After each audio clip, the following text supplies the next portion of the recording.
da ocupação, os trabalhadores da Flasco, como a gente não sabia quanto tempo ia durar, então tem que pensar, isso aconteceu em 12 de fevereiro de 2005. A Flasco tinha sido ocupada em junho de 2013, não sabia quanto tempo ia durar. E tinha uma dívida trabalhista com cada um dos trabalhadores muito grande. Como uma forma de compensar esses direitos que estavam para trás, todo trabalhador da fábrica naquele momento ganhou o direito de ter um terreno. Só que a regra tem que construir, ou para você ou para um familiar, né? Mas não é para vender, não é para especular. E nós conseguimos manter isso. Hoje, as pessoas perguntam a gente, então é pouco, de 564 famílias, a gente tem 8 trabalhadores que moram lá e tem em torno de 60 familiares, pai, irmão, tal, que construíram ainda no que era esse paradigma que a gente fez. Ou seja, vai dar 10, 15% com um vínculo mais direto.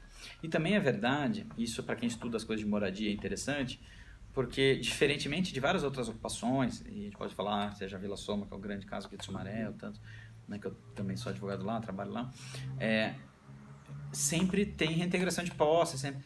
E na Vila Operária, nunca teve reintegração de posse. A Flasco sempre foi um escudo da Vila Operária, porque quem poderia pedir uma reintegração de posse, é discutível se a Cipla lá, que depois teve interventor, que eu ainda tenho que voltar para falar, ou se a gente aqui, a gente nunca entrou. Então funciona como escudo. Isso é bom, porque as pessoas foram ficando, foi consolidando, casas de alvenaria, tem casas muito boas, tem casas mais simples, mas tem casas muito boas. E infelizmente, ao ter essa estabilidade, que por um lado é bom que as pessoas investem na casa e tal, vira um mercado também. Então, principalmente de 2007 para cá, que é quando teve a intervenção, que é um marco aqui na nossa... Então, por isso que eu tenho que falar dela. A gente perdeu um pouco esse controle de venda. Tá? Então, hoje, a verdade é que metade da Vila Operária não é de gente que ocupou lá naqueles primeiros momentos. E isso perdeu muito vínculo. Eu fiz uma assembleia agora há um mês e meio atrás, porque o terreno foi para leilão aí num processo, e eu sempre começo a assembleia sempre fazendo essa pergunta, né? Quem está desde o início, quem é tal... E é sempre isso, assim, mais ou menos metade e tal. Mas as prefeituras, as diferentes gestões, cada gestão fez um cadastro, atualiza e precisa regularizar, no sentido de transformar a propriedade. Mas quem está ali entende a causa, Sim. participa? A maioria, sim. Assim, a maioria ativa, né? Então a gente faz mobilizações e tal. Se a gente for contar de 564, metade disso, 280, é provável que 280 pessoas não acompanham toda a luta. Mas tem algumas questões práticas. Ela sabe que ela mora numa área não regularizada, que ela não tem a matrícula, ela não tem título de propriedade, ela não paga IPTU. E às vezes foi muito distorcido nessa disputa, ainda mais de narrativas. Tinha muita gente que falava assim, o melhor cenário para a Vila Operária é a Flasco fechar. Porque há um problema nosso que não regularizou por causa da Flasco. Tá? E a gente sempre explicou que é o contrário. Né? O finalzinho do governo do Dalben com a Flasco, né? Quando era prefeito, o Dirceu Dalben. Depois o governo Baquim, depois o governo Cristina e agora o governo Luiz Dalben, todos eles podem numa canetada resolver a regularização facilmente. No ano passado tem uma lei do Temer, polêmica lá, que é a 13465 de 2017, que trata de regularização fundiária mais fácil ainda, tirou uma série de dificuldades, de estrutura, tal. Já tem estrutura, precisa discutir o saneamento. E daí sim, asfalto, ou qual vai ser a medida para meio que estar inserido num contexto, a noção de continuidade. Se olhar na foto aérea, você vê asfalto aqui, de repente tem... por que não tem aqui? Uma última coisa da Vila Operária é a questão da área de APP. Tem uma área de preservação permanente que aparece naquela maquete, que nos estudos iniciais de fato não era para ocupar. Chegou um momento onde teve gente que foi lá também, numa noite, não sei o que tal, foram lá e ocuparam essa área de APP. Nós não somos contrários às ocupações, porque seria incoerente tudo, né? A gente acha que uma parte até daria para ficar, mas tinha uma parte que estava muito em alto risco. Mas nós defendemos, fizemos todo um combate em defesa dessas famílias. Algumas conseguimos manter, mas a maioria saiu, mas foram 54 famílias. E foram contemplados no Minha Casa Minha Vida, nas unidades ali no Denadá e lá no final do Emílio Bosco, lá no Matão. Fizemos toda uma luta para que pelo menos não saísse de mão abanando, tá? Fizemos todo um combate, porque parecia assim, né? Isso é uma questão da moradia e tem a ver com uma outra questão da água que eu ia falar. Faz uma defesa ali da área de APP como se fosse uma defesa da Amazônia, assim, né? E é um esgoto a céu aberto. Então é uma hipocrisia, porque tratam a área de APP como se fosse uma área, quando a gente fala, né, sempre falo isso, se eu falar o termo ocupação irregular, o que vem na nossa cabeça? uma favela, uma ocupação, um barraco. A ocupação irregular é o que o João Dória fez em Campos do Jordão, é o que o Luciano Huck tem ou tantos condomínios de alto padrão, para falar aqui na região de Campinas, Souza, Joaquim Egídio, da Shem. Então são ocupações irregulares. E ocupam áreas, muitas vezes, de APP, e que daí sim é de uma mata nativa, porque querem exclusividade, querem a natureza. Outra coisa é a ocupação de área de APP, famílias de baixa renda, que normalmente é esgoto, precisa ter uma canalização, tal, precisa ter esse peso. Então, nós fizemos uma briga muito grande com o Ministério Público e com a Prefeitura, uma truculência muito grande dos dois, porque colocavam como se as famílias estivessem ocupando, tal, e a gente falava o contrário, se canaliza, cria estrutura, as famílias têm condições de ficar lá, tal. Então virou que uma terceira perna, a gente sempre fala na Vila Operária, é a luta pela regularização, combinada com a luta pela infraestrutura e as melhorias, e teve um terceiro ponto, que era a luta pela você recuperar as condições dessa área ocupada e garantir que essas famílias tivessem suas condições de moradia e dignidade garantidas. E isso nos tomou aí quase 3 anos, a nossa relação com a Vila Operária. Foi o período mais intenso, porque era resistência, porque a Cristina começou a passar trator e demolir, foi o caos, e ato público aqui, lá e tal. E quando eu falava isso da questão da água, de novo, pega uma questão aí mais direta que vocês estão pesquisando, eles falavam isso, né? Não, porque ali vocês estão em cima da nascente e tal. A nascente que tem lá, ela não tem vazão suficiente. Esse arquiteto Vinícius que ajudou, ele fez um laudo técnico, a gente juntou no processo. Tal. E depois fomos ser vitoriosos em segunda instância para explicar isso. A Cristina já tinha feito as demolições e o Ministério Público chancelado, uma briga enorme. Mas teve um ato onde cada um pegou uma garrafinha dessas de água e a gente foi fazer o ato com uma garrafinha de água dessa suposta nascente e o esgoto que vem, o córrego que tem lá. E a água, obviamente, completamente suja, tal, né? Então a gente falava, se isso é a água da área de APP, promotora toma, né? Prefeita, deixamos lá um monte assim no chão para a prefeita, então toma essa água, vamos para a imprensa, né? Falar, é isso que está sendo protegido lá, né? Aí a gente conseguiu filmar uma vez um caminhão da prefeitura jogando, ela mesma, o caminhão da prefeitura jogando lixo nessa área. Então a gente falou quem é que está provocando essa, né, a depredação, não é, as famílias, etc. Enfim, foi um grande combate, é um episódio de luta grande aí da Vila Operária também. Para voltar para falar da intervenção e aí ver o que ficou pendente aí no roteiro que vocês montaram aí, que eu falo, desembesto ao falar. A intervenção é o seguinte, eu dizia que a gente cobrava isso do movimento sindical, de vários setores, mas a gente incomodava os setores patronais porque trabalhadores de outras fábricas falavam, pô, a gente tem que fazer igual aquela turma da Flascolar, temos que ocupar a fábrica, pô, não vai pagar o direito, vai fechar, tá tirando máquina. Que história é essa? Se a gente anda aqui na nossa região, é uma que tem muito, mas quantos galpões abandonados, quantas fábricas foram fechadas e o que vira esses lugares, né? Isso aí tem material de estudo, tem doutorado sobre isso, que mostram que um terreno de uma fábrica que fica abandonado, o que vira, é igual de questão de moradia. Um ser humano não pode morar num determinado lugar, mas daí você faz uma demolição, deixa os entulhos lá, rato, escorpião pode morar, ser humano não. Né? Numa fábrica fechada, abandonada, você não pode gerar emprego lá, né? Tem que ser fechado. Mas os trabalhadores não podem se organizar e seguir a luta lá? Né? Por que não podem? Né? Quem é o dono dali do terreno, do prédio? Por que não pode se combater isso? E tem várias estratégias para se fazer isso, né? E então a gente incomodava os setores patronais com a pergunta isso, se pode fazer isso numa fábrica quebrada, por que não pode fazer nada? Por que não pode... Se um patrão, a gente consegue mostrar que uma fábrica não precisa de um patrão numa fábrica, por que a gente precisa de uma classe patronal? Em última instância, por que a gente precisa de uma burguesia? Se a gente pode se organizar com poder popular, com várias organizações, mostrar que a gente não precisa ter alguém decidindo pela gente. Isso é muito perigoso, essa ordem democrática burguesa. Então, obviamente que a gente era muito questionado. E aí eles foram preparando o terreno para fazer, então, que foi essa intervenção.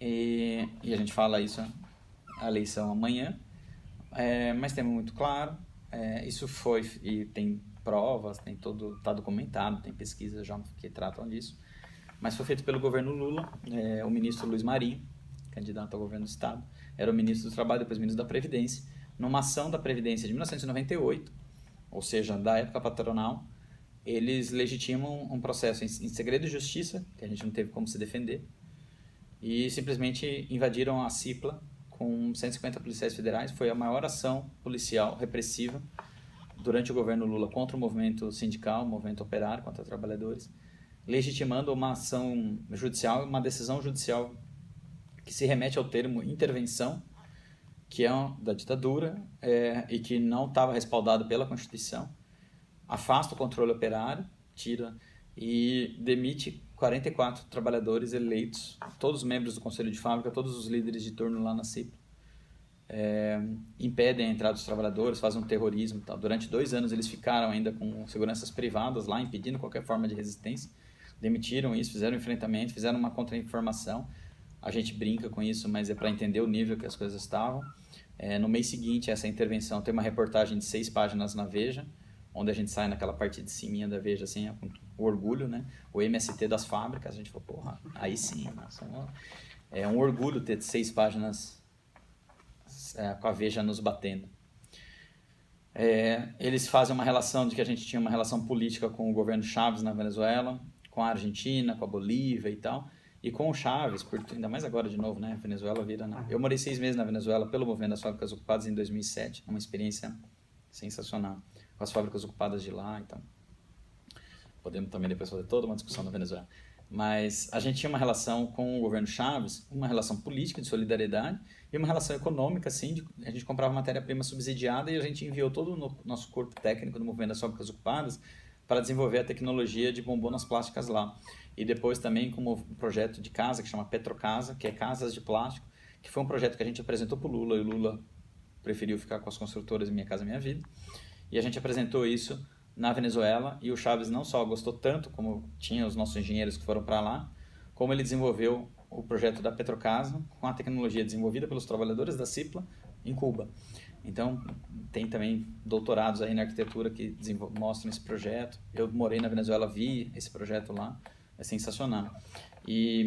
Então, eles criavam isso, né? E teve os encontros internacionais de fábricas recuperadas, nós fizemos aqui no Brasil, fizemos na Venezuela, na Argentina, e os 2 que tiveram na Venezuela, né, no primeiro, o Chávez estava presente e ele usou um bonezinho das fábricas ocupadas do Brasil, e ele faz a palavra de ordem lá, que fábrica quebrada é fábrica ocupada é fábrica nacionalizada sob controle dos trabalhadores, né? E isso teve uma repercussão aqui no Brasil muito grande. Paulo Scaff, como pela Fiesp e a Biplástica, a Associação Brasileira das Indústrias do Ramo Plástico, vão ter uma reportagem de 1 página no Estadão, e eles falam que o Chávez está incentivando invasão de fábrica aqui no Brasil e tal. Criam toda uma matriz de opinião contrária para querer deslegitimar, e o juiz, é muito significativo que ele usa isso da intervenção, mas eu também sempre falo isso, ele justifica o porquê que ele está fazendo essa medida drástica e tal. Ele mesmo fala, aí ele fala quinto, e talvez, porque ele vai indo cada um dos pontos, quinto, e talvez mais importante fundamento de fazer essa medida contra a executada a empresa CIPLA. Ao permitir a defesa dos postos de trabalho, ao permitir a defesa intransigente dos postos de trabalho, estar-se respeitando o Estado Democrático de Direito. Imagina essa moda pega. Quando ele fala imagina essa moda pega, escancaram o que está em jogo, né? Eles não queriam que novas ocupações acontecessem e que tivesse essa legitimidade de que tem dado certo, né? Então é muito agressivo, muito truculento. E o direito, na minha opinião, é apaixonante. Eu não tenho ilusão nenhuma do direito no Poder Judiciário, mas ele é apaixonante porque escancara. Na mesma sentença que vem com latim e uma série de dizeres, né, incompreensíveis. Imagina se a moda pega, ele perdeu a paciência e realmente escreveu o que ele queria dizer, né? Então, escancara isso, porque mostra que de fato era essa a preocupação central. Assim como nós temos episódios aqui, um juiz que é daqui da cidade, da 2ª Vara Civil, o juiz André Gonçalves Fernandes, que é um juiz que que decretou a falência da Flasco e depois de uma semana ele recuou, a gente conseguiu ele reverter com muita luta. Foi o juiz que teve sempre um embate na Vila Soma com ele, um juiz que tem uma posição muito conservadora, do Opus Dei, amigo pessoal da Janaína Pascoal, né? É um quadro da direita, doutor pela USP, não é um cara que milita, escreve no Correio Popular, colunista, olhem lá, acho que é de segunda que ele escreve, André Gonçalves Fernandes. Nós puxamos a capivara dele aí, machista, homofóbico, os textos dele Mas ele tem uma decisão dele onde ele fala que o movimento das fábricas ocupadas, junto com o movimento sem teto, que estava com o Zumbi dos Palmares aqui em Sumaré, e o movimento sem terra, aqui na região era um polo internacional do terrorismo. Então agora que está na pauta, né, do Bolsonaro de qualificar todos nós como terroristas, e a própria Dilma que fez a lei antiterrorista, que é complicada porque estava na cara que ia dar essa brecha e a gente sempre combateu, ele diz, né, que nós somos um movimento que utiliza táticas terroristas e que tem que ser combatido. E ele fala, eu não estou falando besteira não, olha que o site da Via Campesina. E ele põe tudo isso no despacho dele, de 15 páginas. Então, a gente sempre sofreu muito com isso. Sofreu esse processo da intervenção. A gente chegou a ser condenado na CIPLA por formação de quadrilha, por organizar ocupações de fábricas. Em primeira instância, depois na segunda instância a gente conseguiu reverter, mas é uma situação absurda. E a gente não tem dúvida, para chegar então nesse último ponto das conjunturas aí, que o aprofundamento da crise econômica que vinha já com o governo Dilma, dificultando muito aqui para a gente, o que foi o impeachment e um conjunto de medidas que podem caracterizar como um golpe da burguesia, porque viam que a Dilma não tinha, na nossa opinião, a estabilidade política para fazer as medidas de ajustes econômicos para a recuperação do capital, então atacar os direitos não tinha legitimidade para isso, ia ter uma ebulição social que já se construía. Coloca o Temer para fazer o trabalho sujo de fazer mais rápido e aprofundar brutalmente os ataques. E queriam se legitimar agora num processo de reorganização. Na nossa opinião, o Alckmin seria um candidato mais convencional a eles, mas um antipetismo muito forte. Vão apoiar o Bolsonaro, que realmente não nos traz nenhuma perspectiva de construção enquanto movimento social, né? Então, é um cenário de barbárie que está instalado por conjunto dos movimentos, dos lutadores sociais, todas as pautas democráticas, quer dizer, ele abertamente fala, né, de restringir as liberdades democráticas. Uma pauta com Paulo Guedes, uma pauta econômica de sucateamento de serviços públicos, defende o congelamento dos investimentos sociais que ele mesmo votou favorável a essa reforma trabalhista, vai vir a reforma da Previdência, uma desestruturação das empresas públicas, que a gente defende uma estatização 100%, ele está numa contramão disso. Então é um cenário muito ruim. No cenário do Haddad, ainda mais por conta da conjuntura, se ganhar, e batalhamos até amanhã para tentar reverter, de fato virar, a gente vai precisar estar na rua de qualquer jeito para também, não é que é sustentar o governo, é sustentar o programa, né, um compromisso. Vamos ter que ir para a rua para cobrar, porque vai ser pressionado tudo que é lá.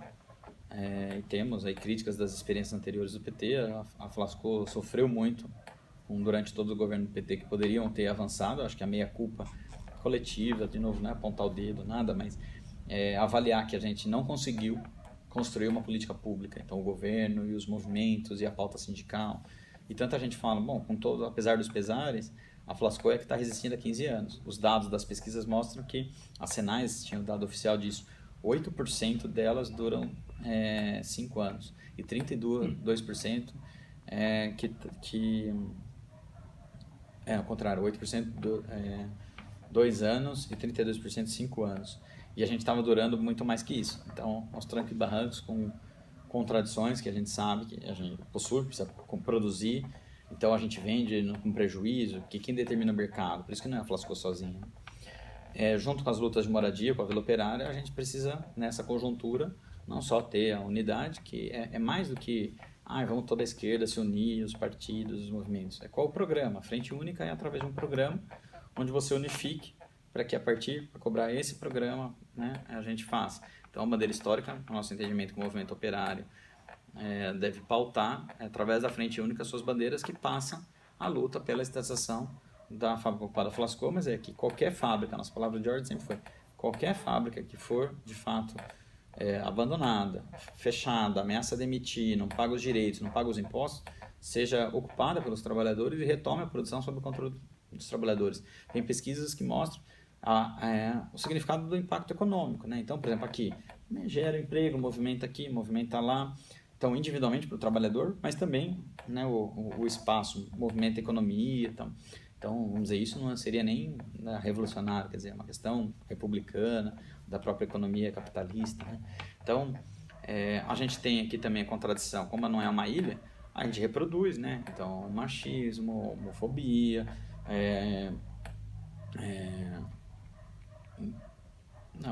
machismo, racismo, homofobia. Reproduz. Tem trabalhador na Flasco que estava querendo votar no Bolsonaro. Como tem ocupações de moradia, Vila Soma tem gente que apoia o Bolsonaro. A gente tem que entender o porquê. Não é uma questão só do também, né, ou ser racista, machista, homofóbico. É entender que o Bolsonaro conseguiu canalizar uma coisa da antipolítica. Quando ele fala daquele jeito mais escroto dele, vamos mudar tudo que tá aí, ele canaliza uma coisa que de fato vem